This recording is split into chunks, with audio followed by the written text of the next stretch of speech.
కామారెడ్డి జిల్లా బాన్స్వాడ ఎస్ఆర్ఎన్కే డిగ్రీ కళాశాల రజతోత్సవ వేడుకలను ఘనంగా నిర్వహించబోతున్నామని పోచారం శ్రీనివాస్ తెలియజేశారు. రజతోత్సవాల నిర్వహణపై తెలంగాణ ఆగ్రో ఇండస్ట్రీ చైర్మన్ కాసుల బాలరాజు, కళాశాల ప్రిన్సిపల్, అధ్యాపకులు, విద్యాసంస్థ కమిటీ సభ్యులతో సన్నాహ సమావేశం నిర్వహించారు. బాన్స్వాడలో 1998వ సంవత్సరంలో స్థాపించబడిన ఎస్ఆర్ఎన్కే డిగ్రీ కళాశాల 25 వసంతాలు పూర్తి చేసుకున్న సందర్భంగా సిల్వర్ జూబ్లీ వేడుకలను ఏప్రిల్ 24వ తేదీన నిర్వహిస్తున్నామని తెలిపారు. ఎస్ఆర్ఎన్కే డిగ్రీ కళాశాలలో చదువుతున్న పూర్వ విద్యార్థులతో ఆత్మీయ సమ్మేళనం నిర్వహించి విద్యా అభివృద్ధికి, వ్యక్తిగత ఎదుగుదలకు తోడ్పడిన అధ్యాపకులను గౌరవించగా సత్కరించబోతున్నామని తెలిపారు. అదే కళాశాలలో చదువుకుని ప్రభుత్వ, ప్రైవేట్ రంగంలో రాణించిన వారిని, ఉన్నత స్థానానికి ఎదిగిన వారిని, రాజకీయాల్లో రాణిస్తున్న వారిని సత్కరిస్తామని వివరించారు. పేదవాళ్లకు మధ్యతరగతి కుటుంబాలకు రెండు చాలా అవసరం. అందుబాటులోకి విద్య తీసుకురావాలి, అందుబాటులోకి వైద్యం తీసుకురావాలి. ఈ రెండు చాలా అవసరం. ఈ రెండు కూడా ఉచితంగా అందిస్తే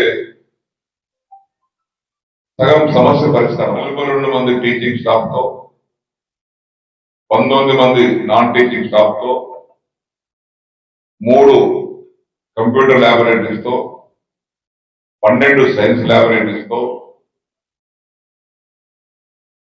52 క్లాస్ రూమ్లతో, అన్ని అందులతో ఈ కళాశాల ప్రారంభించారు. 25 వసంతాలు పూర్తి చేసుకున్నాం కాబట్టి 25 సంవత్సరాలు జరుపుకునేటువంటి silver jubilee, next golden jubilee, platinum jubilee, diamond jubilee ఇవన్నీ గతంలో భవిష్యత్తులో జరుపుకునే అవకాశాలు ఉన్నాయి. 24వ తారీఖు ఇది మీకోసం ఏర్పడిన సభ. ఇది మీ ప్రతినిధిగా, మీ శాసనసభ్యుడిగా మీ అందరితో ఆనందం పంచుకోవడానికి కోసం. ఈ ఆనందం ప్రతి సంవత్సరం పంచుకోవాలి. 25 ఏళ్ళకి ఒకసారి పంచుకుంటాం. సాంస్కృతిక కార్యక్రమాలు కూడా ఏర్పాటు చేసాం బ్రహ్మాండంగా.